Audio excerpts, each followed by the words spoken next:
a great time for us to welcome all of you who are new to the program and new to ASU, and also to say thank you to this community that always comes together to move scholars forward on their journey. This is my fifth fall reception, and it's always a favorite event of mine because we get to see all the ways that scholars are making an impact with the showcase that is exactly preceding this welcome. It's my privilege and honor today to introduce our keynote speaker. He is an illustrious alumni that we have in the program, kind of legendary, Benjamin Obeng. He is a lead additive manufacturing engineer with Healthineers in Siemens, New York.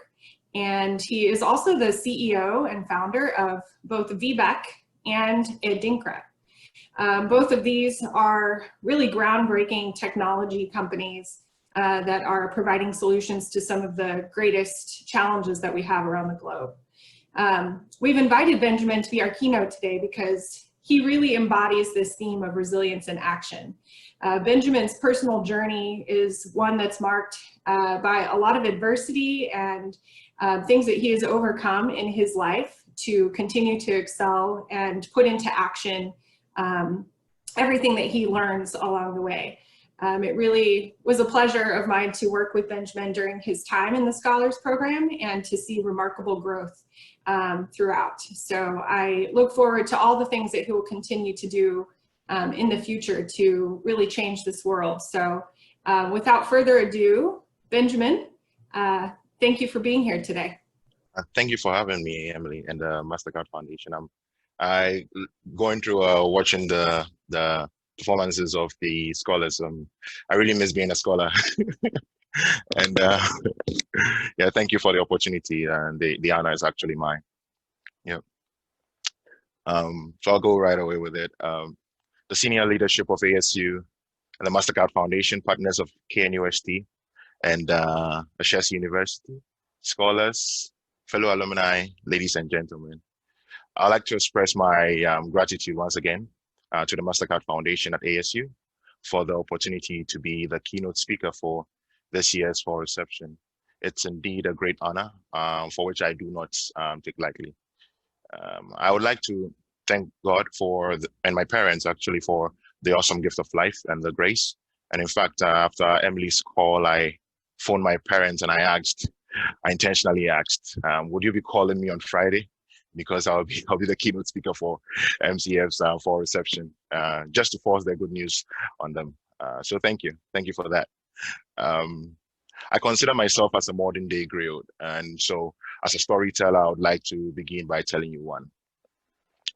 A story is told of a young lady driving with her dad or traveling with her dad. As she was traveling or driving, there was a huge sandstorm. And so, like many other cars, she decided to park and wait for the storm to die down. But her dad insisted they continue their journey, for which she obliged. Gradually, they got past the sandstorm, and her dad then told her to park. So she did. And he asked, where are the rest of the cars? They are still in the storm, she replied. He said, sometimes you have to find ways to keep driving through the storm.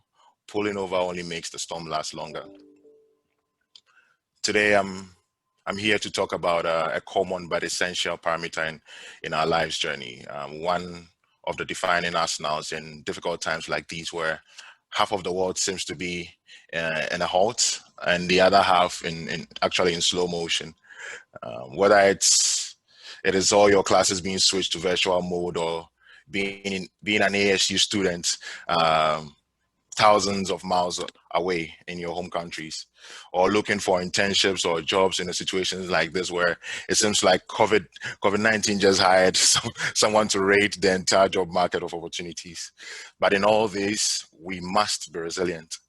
And resilient is actually the ability to recover from difficult experiences and setbacks, to adapt and move forward, and sometimes even experience growth. The ability to defy all odds and navigate your way through sandstorms whilst everyone seems to be pulling over. The ability to create your own mini ASU, or in your home country, actually. So think about it. Thanks to you, we have ASU campuses all over Africa. And that's the spirit of resilience. As Mastercard scholars, we aren't called to don the armor of resilience. We are actually scholars because of our inherent resilience. And so unlike an armor, we can't put it down, right? We all have that spirit woven in the core of our hearts.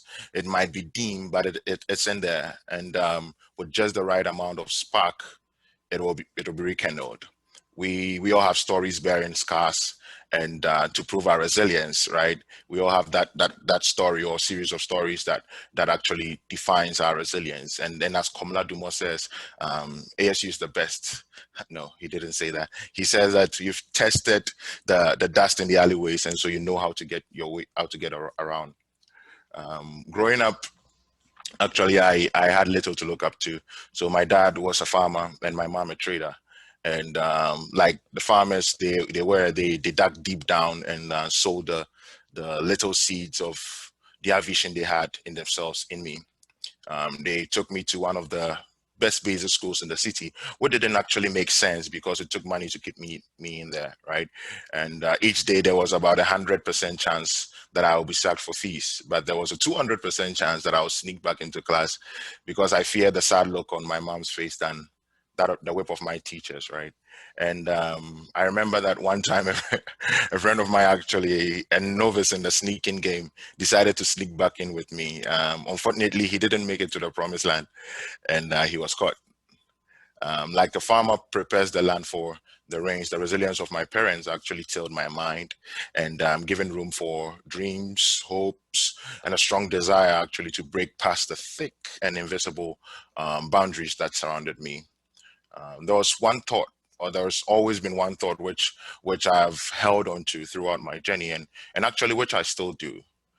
From the starting of Benue Electricals, a door-to-door electrical repair startup in KNUST, back on campus, where I developed that to actually feed myself on campus, to setting up a Dinkrai 3D printing startup in Ghana, currently doing amazing stuff and actually supporting the biggest hospital in West Africa, and actually working with the army, Ghana's army on making some projects happen, right? And exposing the entire government and the entire country to a lot of things, amazing things that the 3D printing can do. And also to Xylem, which I'm currently working on, which is a logistics space. And but through all these things, or these startups, or these ventures, the common theme each time has been the opportunity to fail is more than to stay where I was at. And the only way was forward, and the only way is to stay resilient. There is more ahead than behind. I would like to take that again. I said the opportunity to fail is more than to stay where I am, and so the only way is forward, and the only way is to stay resilient, and therefore there's more ahead than behind. Today, as we burn the torch of resilience, there are a couple of thoughts actually that I want to share with you. One, dream. And don't just dream, actually, but dream big. Regardless of your current state, your dream must be huge, or must be big, because the last time I checked, it was free to dream, right? And perhaps it might actually come true. I remember when I was in the 5th grade, I used to keep a book, and I called it the Book of Inventions. Plain sheets held together by thread and needle. It was actually filled with my ideas, and I wrote in code, which I called the Benos code, because I didn't want anyone to steal my ideas. This came back to me 2 years ago, when we filed our first patent, and my mentor and supervisor, Professor Patrick Phelan, had given me that room and opportunity to dream and be part of something amazing, and I thank him for that. Our dreams have an amazing way of growing into hope, and hope into actions, and actions into achievements. As long as punctuated, it's always punctuated by resilience every step of the way.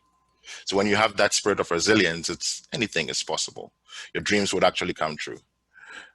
2, don't hesitate to call for help, whether it is from family back home, professors on campus, friends, or the Mastercard Foundation at ASU, just don't hesitate to call for help.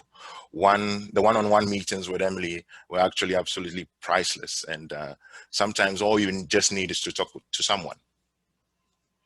3, take chances. Most of the time, the worst case is a no. And sometimes the difference between a no and where we already are isn't that different. And so why do we hold back? Why don't we want to take the chances? Because the difference between a no or the worst case and where we are, it's no different, right?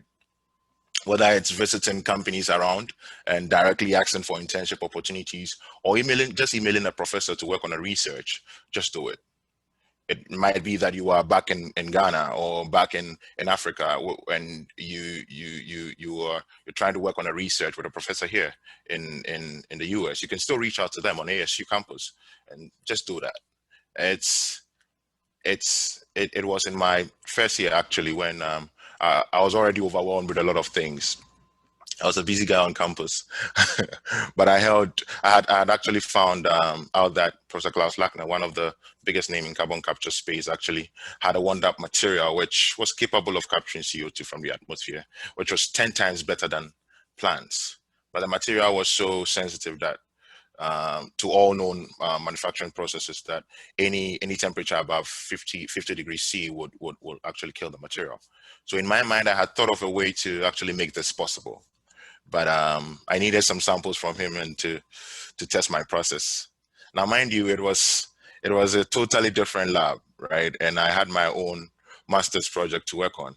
I also had an on-campus job and was volunteering in an off-campus firm, and I was running VBEC. And on top of that, actual sense, I was on academic probation. Why bother myself actually to make this happen? But it seemed fun actually, and I had already gone to him to actually run my mouth, so I had to take the chances. Long story short, I spent my money on a special type of 3D printer, got some samples, ran some test prints, and as they say, the rest is history. I actually still work with Professor Lackner actually at the moment. Failure is part of the process, right? Trust me. I work with 3D printers, so I know failure is nothing but a data point. It builds your testimonial. My last year, as I said earlier, I was on academic probation. I'd had a lot on my plate because I lived like a kid in a candy store. I pounced on any opportunity that came my way. I had made certain bad decisions which vibrated my GPA. I was also told that I won't be able to do thesis, and if I don't perform that well that semester, I wouldn't be able to graduate either. First, I prayed about it, and then called back home for extra prayer support. I sat down and I retuned my focus, and I acted upon that. Failure is actually part of the journey, but you would make it. You wouldn't have to make it overwhelm you, right? For it to overwhelm you, it's up to you, right? And so you have to dust yourself up and move forward. It's part of growth, and there are two ways actually to get at the top or to get to a particular height. You either jump up or you grow, right? But mind you, when you jump, gravity pulls you back. But when you've experienced the growth with all the scars in it, you stay up. So with all the experiences and failure, or that failure brings, actually, you're able to stand firm and actually grow in it, right? I graduated with a 4.0 GPA that semester, with a 3.5 average for the entire master's program. I filed a utility patent by God's grace with a Blight project, registered a company, won 10K in startup funding, started an entire research work in Dr. Lackner's lab, which scholars after me actually have worked on, and connected with some of the most amazing people along the way, all in that year. And one of the amazing things was that I had fun through it all. As I end, I would like to say one thing actually, and that is the actual journey can't be defined by any parametric equation, right? It is filled with highs and lows, and what most people actually see is just the start and the finish.